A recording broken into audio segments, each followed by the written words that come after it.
What's going on? It's Steven Robinson here, and today I'm going to be speaking to you guys about some keys to managing some really profound objections.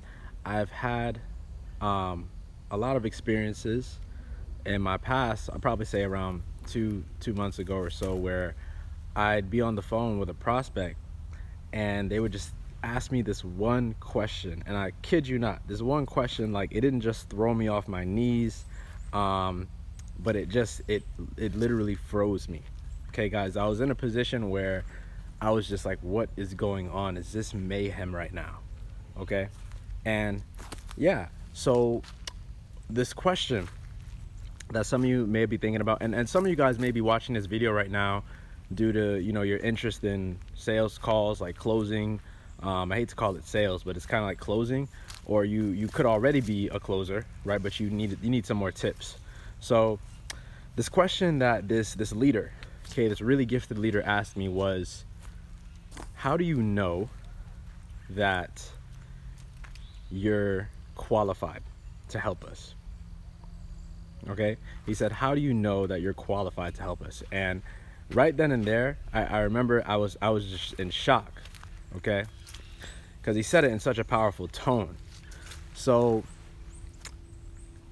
the way that I responded back then, it didn't involve as much empathy. I was more so just confused and, again, frozen. And I asked the business leader, I was like this, watch, I was like, I don't know what you mean, like, and from there everything just went off the border. It was terrible. Okay, so when leaders ask you questions that you're completely just, oh gosh, what? There are two keys, or two things that I like to do typically that helps resolve some of that issue. So one of them is I like to appreciate them for their concern. Okay, and the second thing is I have to address what their best interpretation is of what they're trying to look for. So going back to that question, how do you know that you're qualified to help us?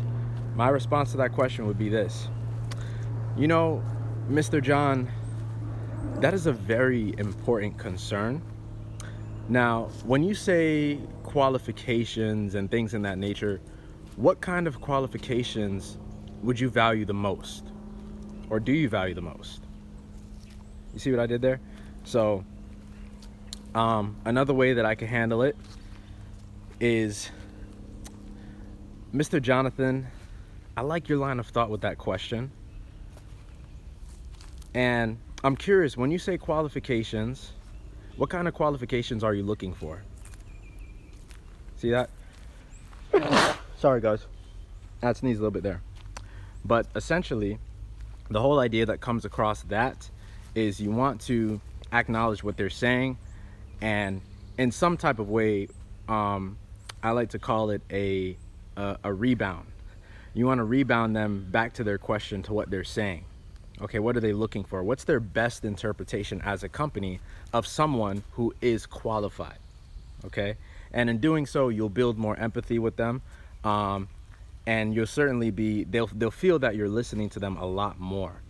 Okay, so if this video has helped you guys out, and right now, as you can see, I'm hanging around my the butcher's home, the butler's home, and we got some farm stuff over there. But if this video has helped you guys out, you can like, share, comment, and definitely subscribe. And could always tag someone, or tag a closer buddy. Maybe you have a high ticket closer such as myself. And for some of you leaders out there, if you're watching this video and you're wondering, what is a high ticket closer and how can they add value into what I do as a brand, you can always reach out to me. I have a link on my channel that you can reach out to me on, and you can book a time with me. But aside from all that, I appreciate you guys, and practice the acknowledgement. Okay, practice that when you're, you could use it on your friends, or you could be around certain people, or even on Instagram. You could do that same technique, but text it out. But practice that either way, and tell me how things go. Okay, so Steven Robinson, hope you have the best.